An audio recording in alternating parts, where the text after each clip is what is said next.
दोस्तों, कहते हैं कि दुनिया में कुछ जगहें ऐसी भी होती हैं जहां हर ईंट, हर दीवार कोई ना कोई छुपा हुआ राज अपने अंदर दबाए बैठी होती है। आज हम आपको लेकर चल रहे हैं ऐसी ही एक रहस्यमयी जगह, माया नगरी हवेली। पहाड़ों के बीच बसे छोटे से कस्बे नवरंगपुर में लोग कई सालों से एक पुरानी हवेली की कहानियां सुनाते आ रहे थे। कहते हैं रात में वहां अजीब रोशनियां दिखती हैं और बंद कमरों से कदमों की आवाजें आती हैं। कस्बे में रहने वाला 22 साल का युवा अर्जुन हमेशा से रहस्यों को सुलझाने का शौकीन था। उसे इन कहानियों पर यकीन नहीं था और एक रात उसने तय किया कि वह खुद हवेली में जाकर सच का पता लगाएगा। चांदनी रात थी। जब अर्जुन हवेली के गेट तक पहुंचा तो हवा अचानक ठंडी हो गई। गेट का जंग लगा, दरवाजा चीखते हुए खुला, मानो उसे किसी ने अंदर बुलाया हो।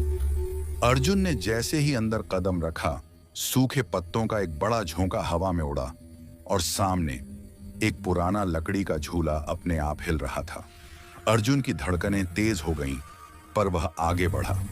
अचानक ऊपर की खिड़की में एक सफेद परछाई दिखाई दी।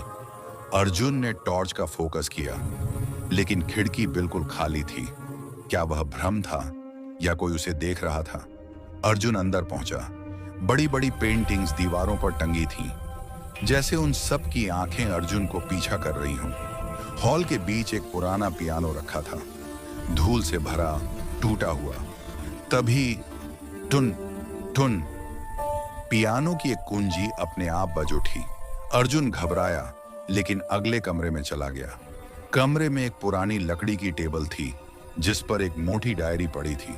डायरी के पहले पन्ने पर लिखा था, रूहों का इंतजार, और नीचे हस्ताक्षर आर्या। डायरी में लिखा था कि हवेली में एक गुप्त तहखाना है, जहां आर्या के पिता रहस्यमयी वस्तुओं को रखते थे। एक रात तहखाने से अजीब आवाज आई और आर्या के पिता वहीं गायब हो गए। डायरी के आखिरी पन्ने पर सिर्फ एक चेतावनी थी, तहखाने तक मत जाना।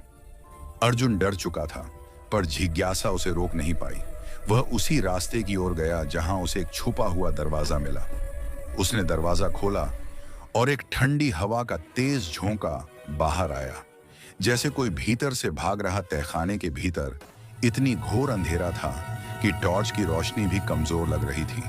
दीवारों पर अजीब से चिन्ह उकेरे हुए थे, जैसे किसी ने कोई मंत्र लिखा हो।